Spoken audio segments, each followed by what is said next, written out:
My name's Anthony Ferraro, and I'm from Spring Lake, New Jersey. I've been blind my whole life, and I've had an incredible life. You know, there's always challenges, but I think no matter what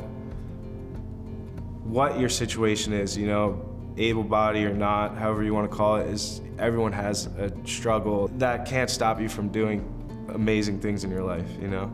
I just want to help other people. That's all I've ever wanted to do. How can I reach more people? And I decided to make a video like introducing who I was and whatever. I had like 10 followers, and the videos ended up going super viral. And I got like all these questions of like, hey, you know, how do you do that if you're blind? And I just started making these videos of how I do things, you know, how I skateboard, how I surf, how I cook, how I clean, how I like be a dad, all these different things. My wife and I have built up a network of like 3.5 million subscribers across platforms, and get to do that full time, and along with motivational speaking and, you know, writing music, playing guitar and singing, and just trying to spread positivity around the world, and just showing like also fighting for like Braille awareness, you know, using my platform to try and help others. Yeah, I mean, growing up blind, you know, you're faced with these situations in life. It's like, the two options are, do I give up or do I keep going? And it's like, giving up's just not an option ever.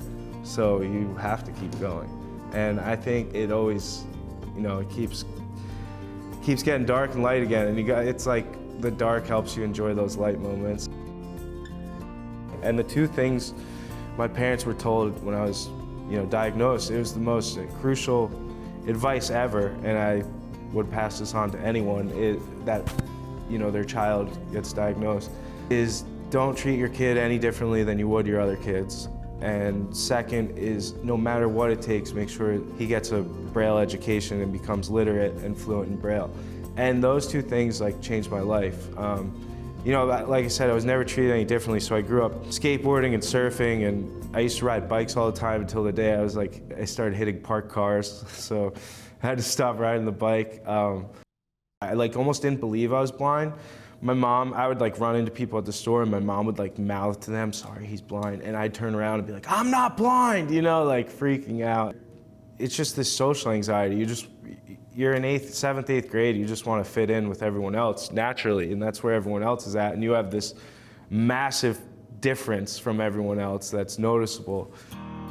My older brother Oliver is an incredible wrestler, and I always looked up to him, so I started wrestling, and I started obsessing over it, and, you know, going to a wrestling club and going to tournaments every single weekend, and for like months I had the same outcome at every tournament. Not only I wouldn't win a match, I wouldn't even score a point, and I just switched my goals to like, you know, kept my big goals and made these micro goals of like, all right, let me score a point, and that started happening. And then in 8th grade, I watched all the hard work pay off, where I like went undefeated and won the whole championship. When you're wrestling sighted people, there's this rule called constant contact, and you're always in contact with the opponent. And no one ever had a problem with it, but after that match, the dad came over to my dad and was like, your son has an unfair advantage in this sport. He doesn't belong in wrestling. He should go do something else. You know, go find like a sport in the Special Olympics, he said. And like, it was really hurtful, and, you know, it was just like the first real hit of like, wow, this world's not fair, you know, and like, I didn't ask to be blind. Like, you know nothing about me. The only thing different about me is my eyes don't work like yours, but I can do everything else. So right now I'm currently just training for the 2028 Olympics, and being a dad, and skateboarding and writing music and making content and speaking. Sorry, I just spoke so much. Yeah, going viral was kind of a surreal feeling.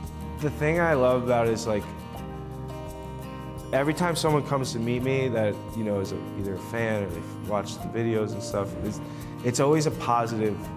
Like, they're always excited and happy to meet. It's not like, oh, there's that jerk from the internet, you know? It's, and what you see is what you get. Losing a brother unexpectedly, who's only 27, it's like not supposed to happen, you know? So it makes you realize that we're not even promised tomorrow.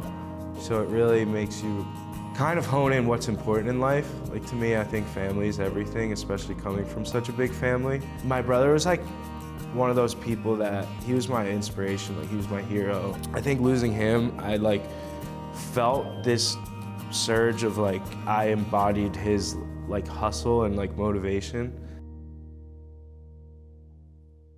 But like when I hear people stumbling over their words, I'm like, dude, I'm blind, you can say it. Like, you could say whatever you want. Like, please stop like dancing around the word blind and like, but yeah, I don't think people should dance around like, oh, it's good to, did you ever see that movie? I mean, hear that movie? It's like, no, dude, I watch movies, I just don't see them, but.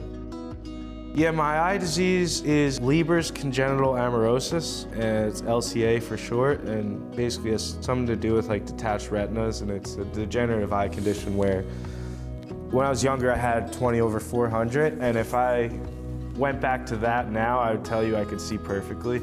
Like, I can't believe how much I was able to see, and I'm grateful for that, for like the reference points when people describe things. I'll never forget, I was like 10 years old. First time they had like breakthroughs, right, with like the genetic stuff. With Leber's, this is the tricky thing, is like both parents have to have the same exact gene of Leber's. I remember going and doing like the saliva thing and then finding out at the end of the appointment, I was so excited. I was like, I'm gonna get some vision, like this is crazy. And I remember going and them telling me I didn't qualify, like I didn't have the right gene. I remember just turning to my mom like, this is effing bullshit, you know, like, don't you ever bring me back here again, like so angry, just for that false hope. And it was nobody's fault. It was, you know, just the way it goes. Yeah, I'll always hold on to hope that, you know, those genetic testing and stuff, the cures and, you know, breakthroughs in technology and medicine will translate to my life eventually. But if it doesn't, that's fine. I just hope maybe one day someone will be able to.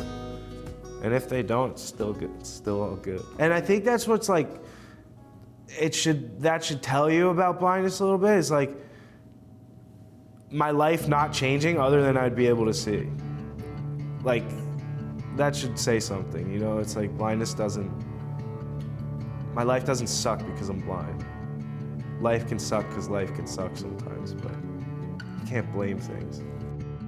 Being a dad is like it sounds cliche because everyone says it, but it's the greatest thing that ever happened to me. There are natural fears of being a parent blind, and also there's not many roadmaps for being a blind parent. Like, there's not many resources you can go find online, or, you know, different things to be like, how do I do this? You know, how do I find my daughter when she's running away from me? Braille is like a everyday thing in our house. Blindness is a normal thing. She'll be like, Daddy, your eyes don't work, but my eyes work, and Mommy's eyes work, and Delta's eyes work, who's our dog.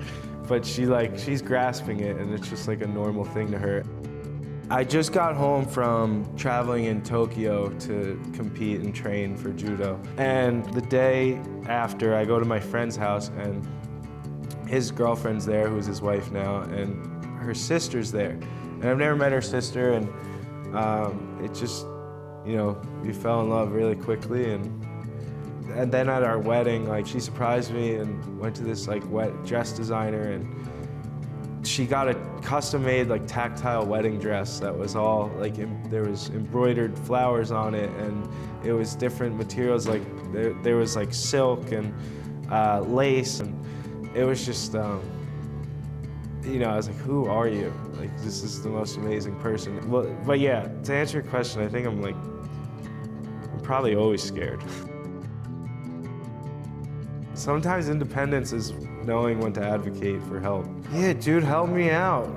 Be like, yo, the button's to your left, or whatever, like, please. I'll be looking for hours. I don't need to be that independent. I think that stuff is like the hardest. I think we all have to go through some struggles to be able to relate to others and really just be able to be a human towards others. But just find the things that give you peace and happiness. One love.